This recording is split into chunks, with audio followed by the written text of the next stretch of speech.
Hello guys, like and subscribe this video related about to Nalanda history.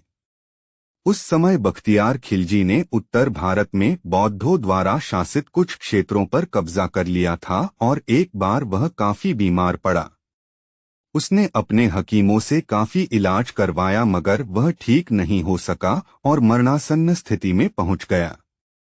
तभी किसी ने उसको सलाह दी कि वह नालंदा विश्वविद्यालय के आयुर्वेद विभाग के प्रमुख आचार्य राहुल श्रीभद्र को दिखाए और इलाज करवाए। परंतु खिलजी इसके लिए तैयार नहीं था।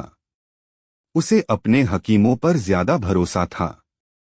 वह यह मानने को तैयार नहीं था कि भारतीय वैद्य उसके हकीमों से ज्यादा ज्ञान रखते हैं या ज्यादा काबिल हो सकते हैं।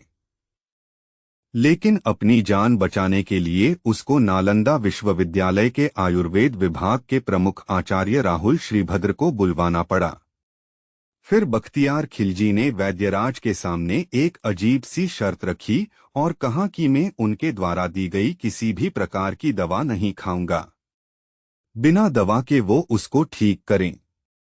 वैद्यराज ने सोचकर उसकी शर्त मान ली और कुछ दिनों के बाद वो खिलजी के पास एक कुरान लेकर पहुंचे और कहा कि इस कुरान की पृष्ठ संख्या इतने से इतने तक पढ़ लीजिए, ठीक हो जाएंगे। बख्तियार खिलजी ने वैद्यराज के बताए अनुसार कुरान को पढ़ा और ठीक हो गया था। ऐसा कहा जाता है कि राहुल श्रीभद्र ने कुरान के कुछ पन्नों पर एक दवा का लेप लगा दिया था। वह थूक के साथ उन पन्नों को पढ़ता गया और ठीक होता चला गया। खिलजी इस तथ्य से परेशान रहने लगा कि एक भारतीय विद्वान और शिक्षक को उनके हकीमों से ज्यादा ज्ञान था। फिर उसने देश से ज्ञान, बौद्ध धर्म और आयुर्वेद की जड़ों को नष्ट करने का फैसला किया। परिणाम स्वरूप खिलजी ने नालंदा की महान पुस्तकालय में आग लगा दी और लगभग 9 मिलियन पांडुलिपियों को जला दिया। ऐसा कहा जाता है कि नालंदा विश्वविद्यालय में इतनी किताबें थीं कि वह 3 महीने तक जलती रहीं।